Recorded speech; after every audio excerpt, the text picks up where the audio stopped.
জগন্নাথ, আমার খুব কষ্ট হচ্ছে। তুমি কে বাবা? এত নোংরার মধ্যেও আমাকে তুমি সেবা করছো। আমি তো শুধু একজন সেবক। শুনেছি তুমি অসুস্থ, তাই আমি এসেছি। আজ অনেক দিন হলো তুমি আমার সেবা করছো। এবার তো আমি সুস্থ হয়ে গেছি। তুমি এবারে বাড়ি ফিরে যাও।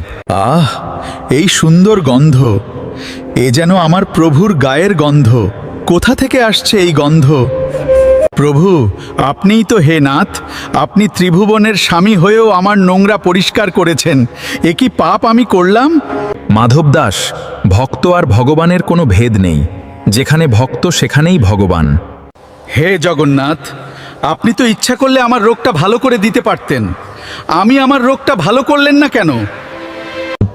এটি কর্মের নিয়ম মাধব, এটি তোমার পূর্বজন্মের ফল।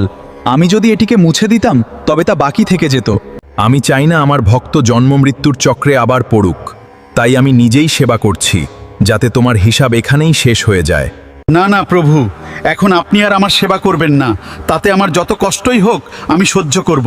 আমাকে আর পাপের দিকে আপনি নিয়ে যাবেন না। মাধব দাস, তোমার এখনো 15 দিনের মতো কষ্ট বাকি আছে। 15 দিন কি প্রভু? 15 যুগও সহ্য করব, কিন্তু আপনি আমার আর সেবা করবেন না। ঠিক আছে মাধব, এই 15 দিনের অসুখ এটা আমি নিয়ে নিলাম। সে কি, আমি এত সুস্থতা অনুভব করছি, আমার শরীরে মনে হচ্ছে কোনো রোগ নেই। না না, আমি তো সুস্থ হয়ে গেছি। আমি যাই একবার মন্দিরে দেখে আসি আমার প্রভু কি করছে।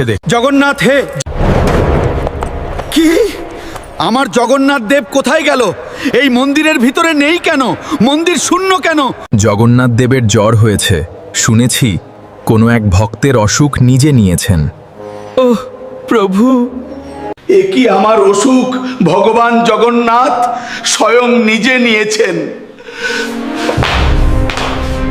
মাধব দাস অজ্ঞান হয়ে গেল। সেই থেকে একটি প্রথা চালু হয়েছে। প্রত্যেক বছর স্নানযাত্রার পর অনবসরকালে জগন্নাথ 15 দিন অসুস্থ থাকেন। মন্দির বন্ধ থাকে, তাকে ওষুধ দেওয়া হয়, ফলের ভোগ দেওয়া হয়। অনেক দিন হলো এবারে বাইরে ঘুরতে যাওয়া হোক। তারপর জগন্নাথ সুস্থ হয়ে যায়, আর তখনই বের হয় মহামহিম জগন্নাথ রথযাত্রা। পুরী শহর গর্জে ওঠে জয় জগন্নাথ ধ্বনিতে। বিশাল রথ, লক্ষ লক্ষ ভক্ত।